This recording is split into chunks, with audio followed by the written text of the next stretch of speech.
जय शिवराय मित्रांनो, सर्वांना माझा मनापासून जय शिवराय। मित्रांनो, भोम, परांडा, तुळजापूर, करमाळा, आष्टी, नगर आणि महाराष्ट्रातल्या बहुतेक सर्व जिल्ह्यामध्ये मुसळधार पावसामुळे अनेक जिल्ह्यामध्ये, अनेक तालुक्यामध्ये, अनेक खेड्यामध्ये पावसानं आणि नदीला आलेल्या महापुरानं अक्षरशः शेतीचं प्रचंड असं नुकसान केलेलं आहे। आणि त्यामध्ये काही ठिकाणी शासकीय यंत्रणा, सरकारने काही ठिकाणी पंचनामे केलेले आहेत मित्रांनो।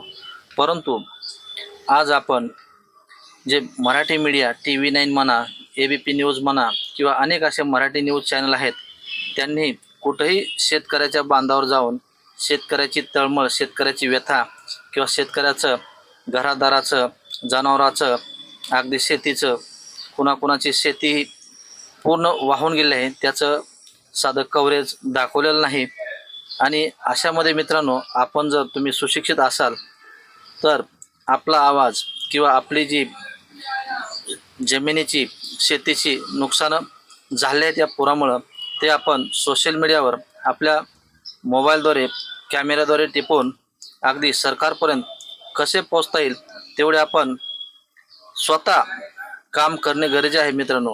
या महापुराच्या पाण्यामुळे जे शेतकऱ्यांचे नुकसान झालेले आहे, याच्यामध्ये फक्त महाराष्ट्रामध्ये फक्त विलास बडे हे पत्रकार बांधव अगदी पाण्यात जाऊन शेतकऱ्याचे किती नुकसान झालेले आहे ते दाखवतात। आणि इतर मीडियावाले मात्र फक्त TRPसाठी हिरो हिरोईनचे फोटो किंवा हिरो काय करतात किंवा मंत्री कुठं पळतात, कसे बसतात, फक्त एवढेच लोकांना सांगतात।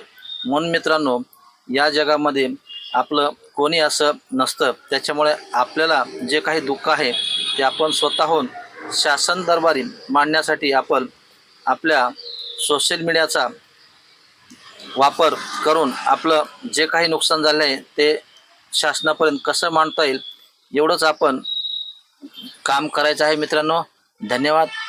पुन्हा भेटूया पुढील व्हिडिओमध्ये। तोपर्यंत सर्वांना जय शिवराय, जय शंभूराजे।